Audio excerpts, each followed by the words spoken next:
buenos días, tardes, noches o madrugadas. Yo soy JJ Ross y esto es Orgullo Fan.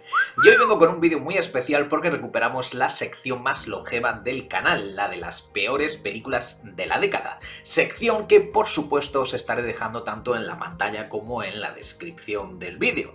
En este caso vamos a reseñar las peores películas de la década comprendida entre los años 2000 y 2009 y lo vamos a hacer en un único vídeo, así que comenzamos en 3, 2, 1, ¡let's go!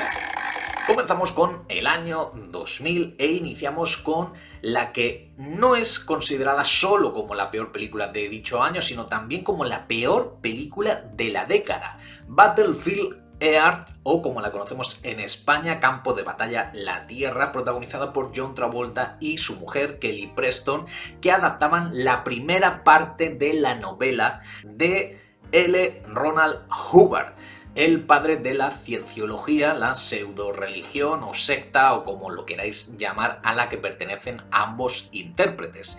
La intención era hacer una segunda parte, adaptando la otra mitad del libro, pero el fracaso en taquilla fue tan descomunal, tan grande, uno de los mayores de la historia del cine, que acabó por completo con dichas expectativas. Y dicho año también tuvimos otra película terrorífica, pero terrorífica por lo mala que es. La secuela, Libro de Sombras, el proyecto de la Bruja de Blair 2, ya no estaba rodada con esa técnica del found footage.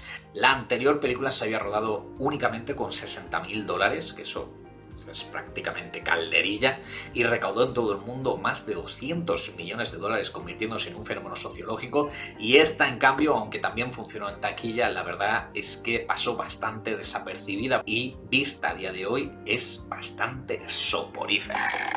Llegamos al año 2001 y es que estábamos a principios del milenio y una de las cosas por las que ha pasado a la historia la conocida como Generación X es el consumo de la cadena de televisión norteamericana MTV. Una de sus estrellas era Tom Green, que tenía su propio show de televisión y se lanzó a escribir y protagonizar su propia película, Freddy Got Fingered, que aquí conocimos como Freddy el Colgado. Comedia que curiosamente a día de hoy está considerada como un pequeño clásico, pero que en su momento fue un absoluto fiasco. Y si tenemos que hablar de fiascos, tenemos que hablar de Glitter, la película de Mariah Carey, que era un falso biopic sobre su propia vida. Supuso la caída en picado de la carrera de la diva.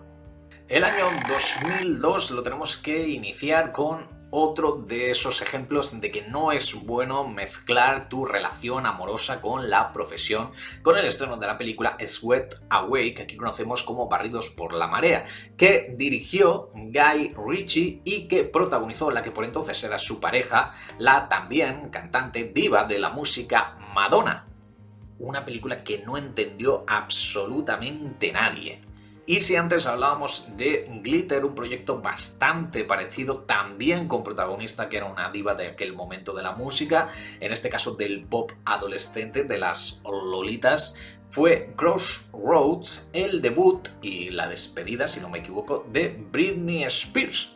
La entrada en la madurez de un grupo de adolescentes entre las que se encontraba también una por entonces desconocida Zoe Saldana, y que es algo mejor que la anteriormente mencionada de Glitter, quizás porque su guión fue en parte reescrito por Shonda Rhimes, que es conocida por ser la creadora de la exitosa serie de Anatomía de Grey, entre otras.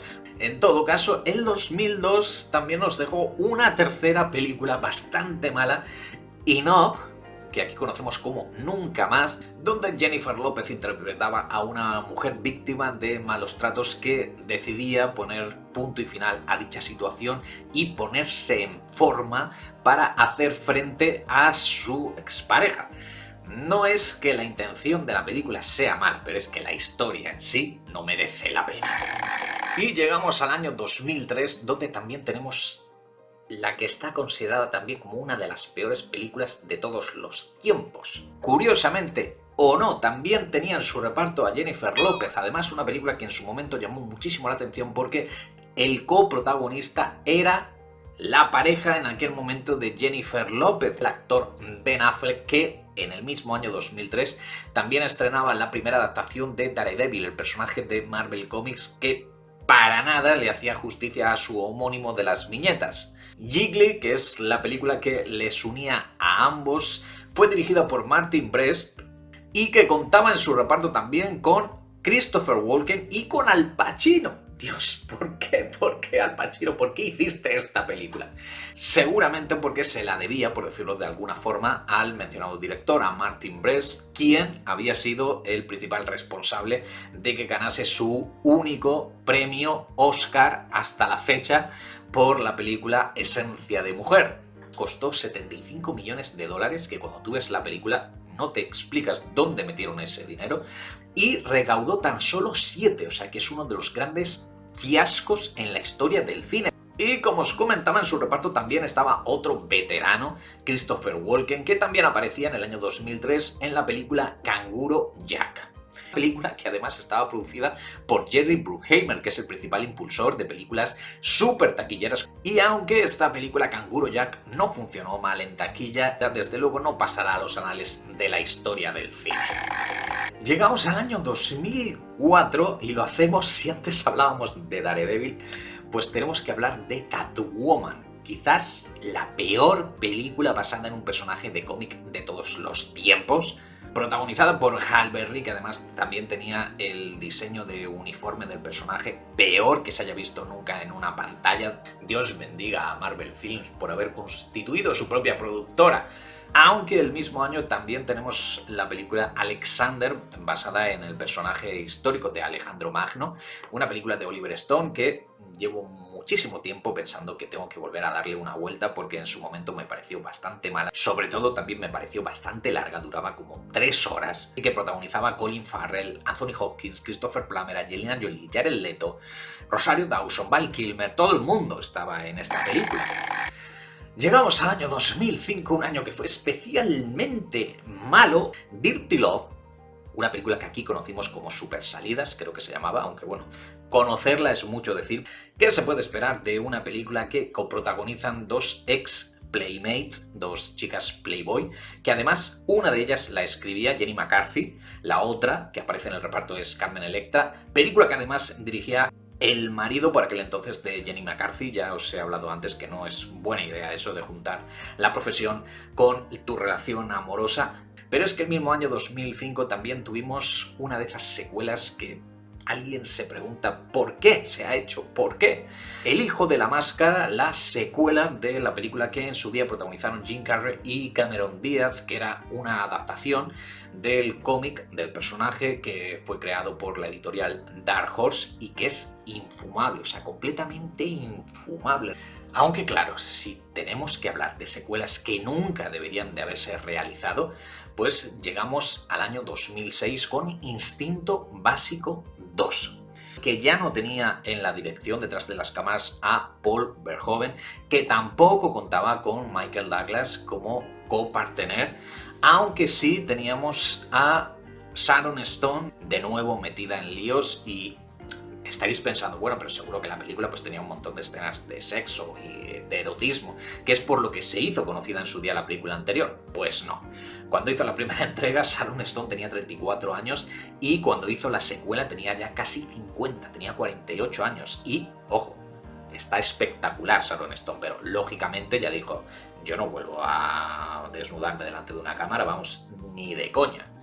Y el mismo año 2006 tenemos Little Men, que aquí se estrenó como Pequeño pero Matón, otra de esas comedias de los hermanos Wayans, aprovechándose de los avances en los efectos especiales, en este caso pues planteando a un ladrón de corta estatura, vamos, enano, que decidía hacerse pasar por un bebé para dar su último golpe. En el año 2007 tuvimos el thriller Sé quién me mató, protagonizada por la ex niña prodigio Lindsay Lohan, película donde ella era la víctima de un asesino en serie, pero que sobrevivía, aunque después de ese trágico suceso ella creía que era otra persona completamente diferente. En fin, una película que fue un fiasco, de hecho consiguió 8 premios Razzie, los considerados como anti-Oscar, que es el baremo que tomo para hacer esta lista. Batió el récord hasta ese momento, 8 premios. Y el mismo año también tuvimos otra comedia, la comedia Norbit, que es estas tipo de comedias de Eddie Murphy donde interpreta un montón de papeles. Películas de las que yo era un fan incondicional en los 80. O sea, en los 80, 20 años antes. Y hasta el año 2008 llegamos con dos sex symbols que protagonizaron dos películas bastante malas. Una de ellas era El Gurú del Amor, protagonizado por Mike Myers, Jessica Alba y Justin Timberlake, de esta película con el movimiento hippie, en fin, una película bastante mal. Y por otro lado también tuvimos The Hottie and the Naughty, creo que era el título original, un juego de palabras que aquí se tradujo como La Bella y la Bestia, porque ¿por qué no? Película, esta última, que estaba protagonizada por Paris Hilton. ¿Os acordáis? Cuando Paris Hilton estaba en todas partes, cuando aparecía en todas las revistas, hacía televisión, sacaba discos y aparecía también en sus vídeos no porn. Ah, de eso sí os acordáis, de eso sí. Y terminamos en el año 2009 con otras dos películas. La secuela Transformers 2, Rise of Fallen, que funcionó muy bien en taquilla, recaudó más de 400 millones de dólares en todo el mundo, pero que a nivel artístico pues fue peor que la película anterior, la de 2007, la primera, la que dio inicio a toda la franquicia. Y además también de ese año me quedo con la comedia, la típica comedia de Walt Disney, Old Dogs, que aquí se estrenó con el título de Dos canguros muy maduros. Que además cierra un círculo en este vídeo porque también estaba protagonizada por John Travolta y su mujer, Kelly Preston. Y os estaréis preguntando, ¿y tan mala es? Bueno, pues no, lo cierto es que no. Es una película para pasar el rato, no hay mucho más que decir acerca de ella, pero se podría decir que es una película maldita. La película está dedicada a Bernie Mac, cómico que aparecía en el reparto en un papel muy secundario y que falleció antes del estreno, y también está dedicada a Jake Travolta, uno de los hijos de John Travolta y Kelly Preston, que también falleció desgraciadamente por la enfermedad de Kawasaki antes del estreno de la película. Y con ella despedimos el vídeo de hoy, espero que te haya gustado. Si es así, dale like, suscríbete, activa las notificaciones, comenta, comparte, todas esas cosas que decimos los youtubers. Y yo regreso mañana mismo a vuestro canal, del que hoy me despido con un fanáticos. Saludos amigos, chao.